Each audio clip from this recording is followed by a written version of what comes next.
7h, 10h sur Radio Courtoisie, suivez la ligne droite. Fin janvier, un réseau de trafic d'armes a été démantelé dans un petit village du Var. Alors rien de très insolite, me direz-vous, chers auditeurs, sauf qu'en l'occurrence, il ne s'agit pas seulement d'un réseau de revente, mais bel et bien de fabrication d'armes sur place à l'aide d'une imprimante 3D. Surprenant, oui, pourtant la technique n'est pas nouvelle puisque la première découverte de ce type d'arme en France remonte déjà à 2022. Si le procureur de Marseille, Nicolas Besson, affirme ne pas être dépassé par ce nouveau type de trafic, il admet tout de même rester particulièrement vigilant et souligne un effet d'ubérisation du trafic d'armes. Alors pour revenir sur ce phénomène, nous recevons ce matin Xavier Hofer. Bonjour Xavier Hofer. Bonjour. Alors vous êtes criminologue, professeur associé au département de recherche en sciences criminelles à Fudan University, donc à Shanghai, et à George Mason University, Washington, directeur de collection au CNRS et puis auteur de nombreux ouvrages consacrés à la criminalité et au terrorisme. Alors, lorsque nous avons discuté de cette interview brièvement, vous me disiez que cette fabrication d'armes en 3D n'était pas si nouvelle. Pourtant, la façon dont c'est présenté dans la presse, on comprend que le grand public n'en a pour l'instant pas trop entendu parler. Est-ce que vous pensez que c'est appelé à se développer ? Alors, j'aimerais commencer par un point important, qui est celui de la précision des termes. Les mots ont un sens. Si vous allez voir le médecin, et si le médecin vous dit que vous avez un cancer alors que vous avez un panari, vous n'êtes pas content. Eh bien, c'est pareil pour les criminologues. Le système qui pèse sur nous a perdu naturellement de façon écrasante la guerre de la sécurité. Nous avons réussi à lui infliger une défaite totale en montrant le réel criminel qui notamment règne en France, mais pas uniquement.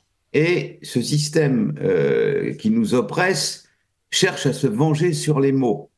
Il n'y a pas de réseau. Réseau, c'est EDF. D'accord. Des réseaux, c'est des gens ce sont des bandes ou des gangs. Ces gens-là sont des bandits et des gangsters, et non pas un équivalent d'EDF ou de quoi que ce soit qui fonctionne en réseau, comme la carte bleue ou la carte vitale.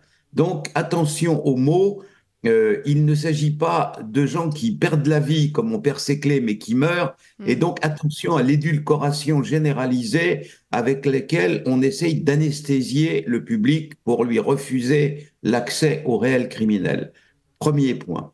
Deuxième point, c'est très important parce que les mots comptent. Oui, vous faites bien. Selon la façon dont vous nommez les choses, et en plus de ça, c'est très facile à concevoir, mais ce que vous n'évaluez pas, vous vous condamnez à le dévaluer. Les termes sont très clairs. Quand on n'évalue pas, on dévalue. Donc attention à ne pas dévaluer la violence de la menace criminelle. Premier point.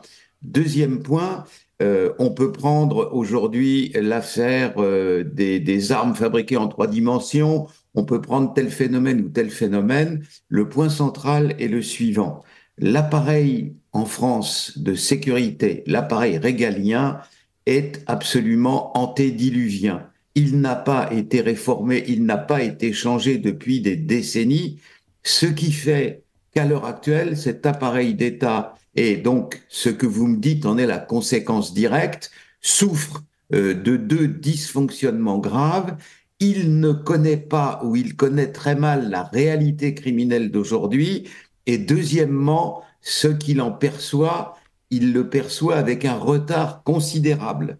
Alors, cette histoire, maintenant qu'on a posé le cadre, cette histoire d'armes en 3 dimensions, jamais dans l'histoire du monde, nulle part, que ce soit au fin fond de la Chine ou à 30 kilomètres de Paris, les bandits, et non pas les réseaux, les bandits, les gangsters, ceux qui sont dans le domaine de l'illégal, qui sont dans l'illicite, n'affrontent l'appareil d'État face à face. Ils n'en ont pas la force. Le gang le plus puissant tient la route à peu près 1 minute en face du premier commissariat de police venu. Donc, comment fonctionne le monde criminel? Et c'est ça que l'appareil d'État ignore aujourd'hui. Il fonctionne par effet de déplacement. Quand les policiers sont dans une cité aujourd'hui et pour la journée, on attend qu'ils repartent et on y retourne le lendemain.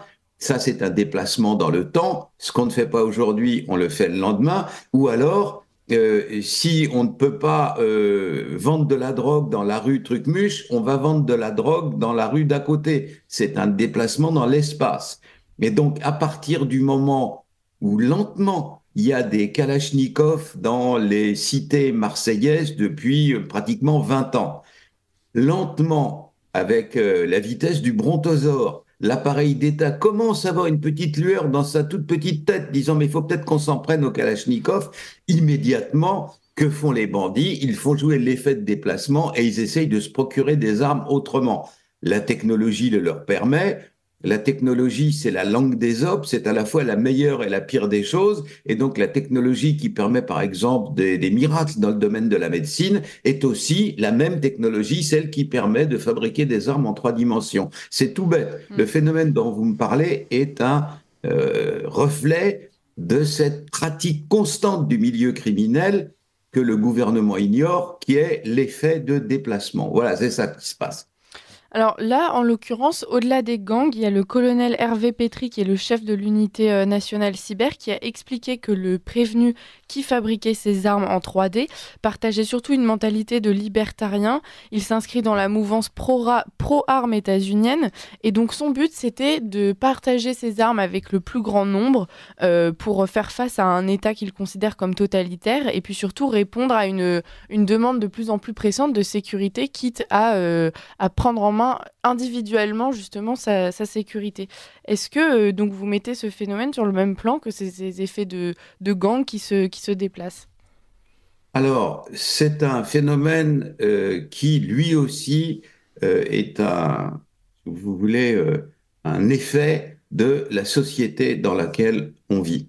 De plus en plus de gens qui ont accès à toutes sortes d'informations non contrôlées et non vérifiées par l'intermédiaire des fameux réseaux sociaux, mais que les réseaux sociaux existent, entendez-moi bien, je ne prône pas le retour à la plume d'oie et au papyrus. Hein. Je dis simplement que de même qu'on a commencé à détourner des avions à des fins criminelles ou terroristes quand l'aviation civile a existé, de même aujourd'hui que l'intelligence artificielle existe et que des moyens de fabriquer des choses artificiellement existent, eh bien, pour quelque raison que ce soit, des individus X ou Y vont s'en emparer. Alors, l'individu, l'être humain, il a besoin, quand généralement il commet des méfaits, il a besoin de les habiller de façon un peu noble. Comme ça, c'est plus chic. Alors, on prend dans la forêt de Sherwood, Robin des Bois, il vole les riches pour donner aux pauvres, vous voyez, donc, mais il vole quand même, mais enfin, il habille ça d'un côté noble.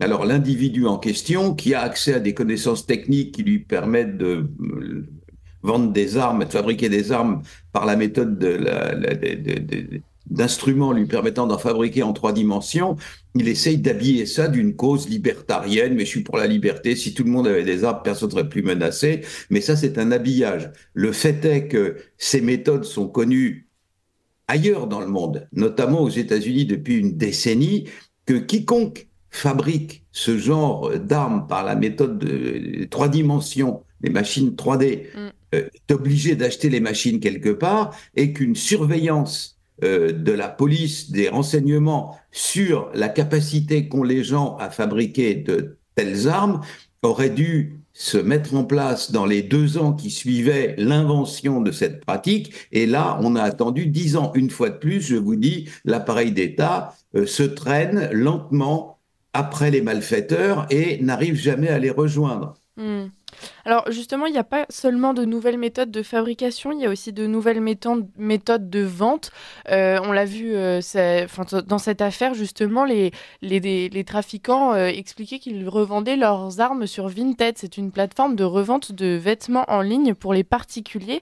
On a aussi de nouvelles méthodes de de rémunération.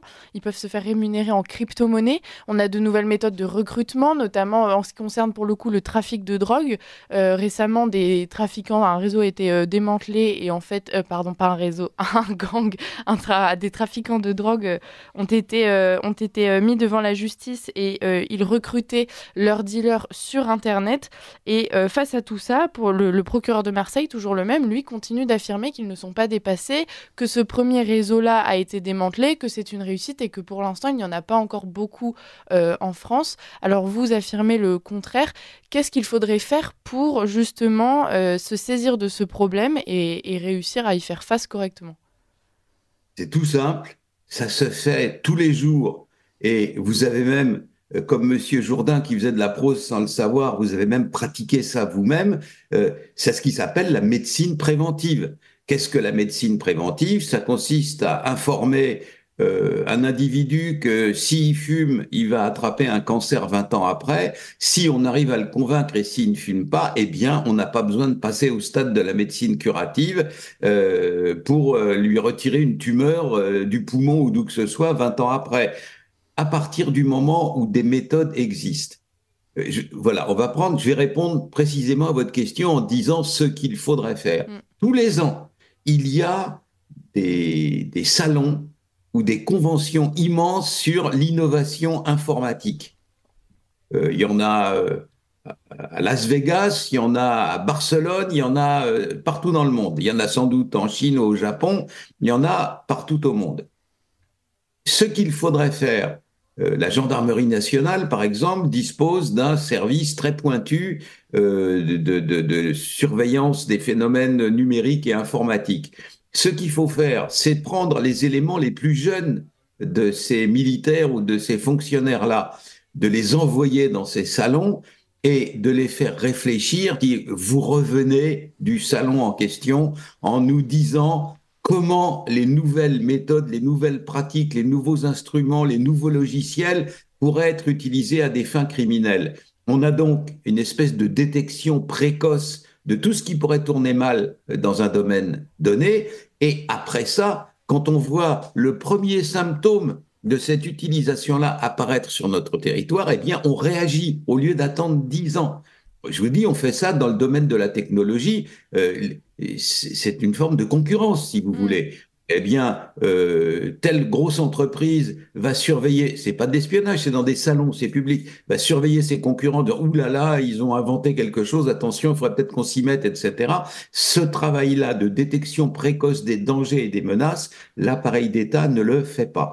Donc, il faudrait qu'il le fasse.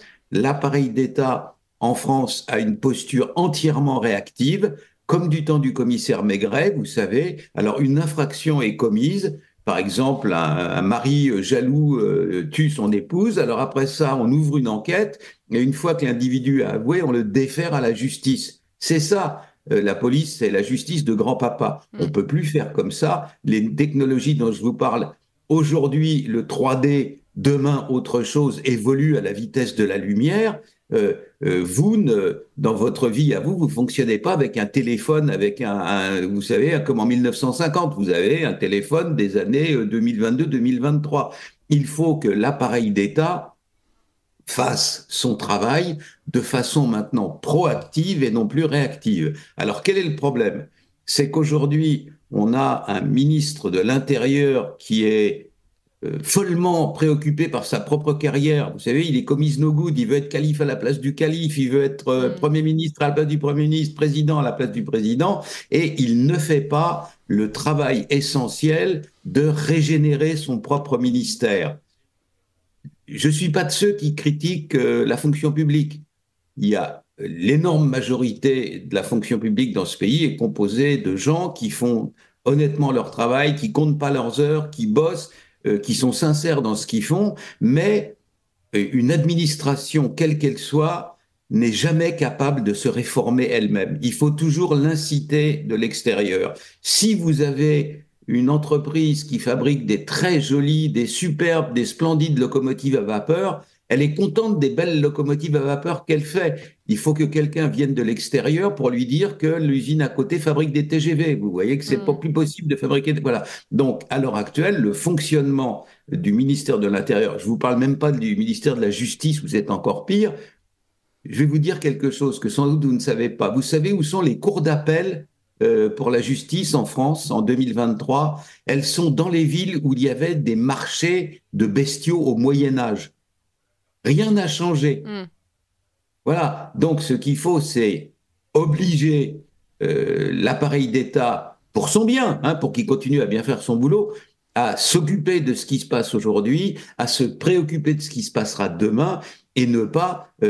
exemple, les mortiers d'artifice. On est toujours dans les histoires de lascars dans les cités qui tirent des mortiers d'artifice sur les policiers, sur les gendarmes, quand ils osent pénétrer dans leur fief. Ça fait 15 ans qu'il y a des mortiers d'artifice, qu'on tire des mortiers. Et là, pour la première fois, à Noël dernier, il y a un génie au ministère de l'Intérieur qui s'est dit, mais combien de gens fabriquent des mortiers d'artifice en Europe? Réponse, 5. Ouais. Où ils sont tous les 5 fabricants de mortiers d'artifice? Réponse, ils sont tous en Allemagne. Il y a un pont qui franchit le pont de quai, à Strasbourg, qui franchit la frontière entre l'Allemagne et la France. On met 2 gendarmes en travers du pont, on vérifie ce qu'il y a dans le coffre des voitures et il n'y a plus de feu d'artifice à Strasbourg. Ouais. Il a fallu 15 ans pour qu'ils imaginent ça. La lenteur de l'appareil d'État français est effroyable. Alors, il faut lui apprendre à agir plus vite pour son bien. Et en toute amitié, expliquer aux gens qui ont des méthodes de travail un peu anciennes que non, on ne peut plus écrire à la plume d'oie, vous savez, sur un papyrus ou sur un parchemin. Il faut maintenant passer à quelque chose de plus rapide. Donc, je pense avoir donné une réponse globale au problème que vous me posiez. Ouais. Tout ce dont on a parlé ce matin n'est que l'effet de cette lenteur dans l'adaptation à des nouvelles menaces de l'appareil d'État. Alors, il nous reste 2 minutes pour finir. Vous parliez de ce phénomène de déplacement. Est-ce que vous constatez que la criminalité se déplace désormais en campagne ? On l'a vu pour l'insécurité. En tout cas, aujourd'hui, c'est indéniable. Il y a eu l'affaire Thomas qui l'a révélé, qui a choqué beaucoup de personnes, qui expliquait qu'il venait justement habiter en zone rurale pour avoir la tranquillité qu'il ne trouvait plus forcément en ville. Est-ce qu'aujourd'hui, la criminalité s'exporte aussi dans les zones rurales ? C'est le gouvernement qui déplace la criminalité dans les zones rurales. Comme il ne veut pas, ce gouvernement, celui que nous avons, que les Jeux Olympiques soient bousculés, perturbés par la présence de migrants en grand nombre dans la région parisienne, il envoie par petits paquets dans les campagnes les plus reculées, par les préfectures qui après ça dispersent dans des centres d'accueil, des lieux de colonies de vacances, etc., des bandes de migrants. Je dirais que ça n'est même pas forcément de la faute des migrants en question. Ils sont sans emploi et sans travail, ils n'ont pas de ressources. Qu'est-ce qu'ils font? Ils volent autour d'eux. Au bout d'un moment, on vient leur proposer de vendre de la drogue. Pas tous, naturellement, mais la partie la plus jeune et la plus désœuvrée, eh bien, on leur propose de vendre de la drogue et ils le font. C'est-à-dire que cette dispersion, cet éparpillement de la criminalité, de la vente de la drogue, des agressions, des vols de voitures, des vols dans les voitures, des pillages des campagnes, tout ça est l'effet de la politique d'un gouvernement. Quand M. Macron et ses gouvernements sont arrivés, ils sont arrivés en disant « poussez-vous, on va vous montrer, on est les meilleurs, on est les plus compétents ». Depuis, ce qui me frappe, c'est leur effroyable incompétence. Chaque fois qu'ils font quelque chose, dans le domaine sécuritaire, dans le domaine régalien, ils font une bêtise. Et ben voilà, une bêtise de plus. La criminalité ne s'est pas répandue d'elle-même dans les campagnes, elle a été répandue par l'impéritie du gouvernement. Écoutez, merci beaucoup Xavier Hofer. On finit un petit peu rapidement, mais on ne manquera pas de vous réinviter pour parler de tout ça. J'aimerais bien aussi aborder avec vous la question de l'intelligence artificielle qu'on n'a pas forcément eu le temps d'aborder.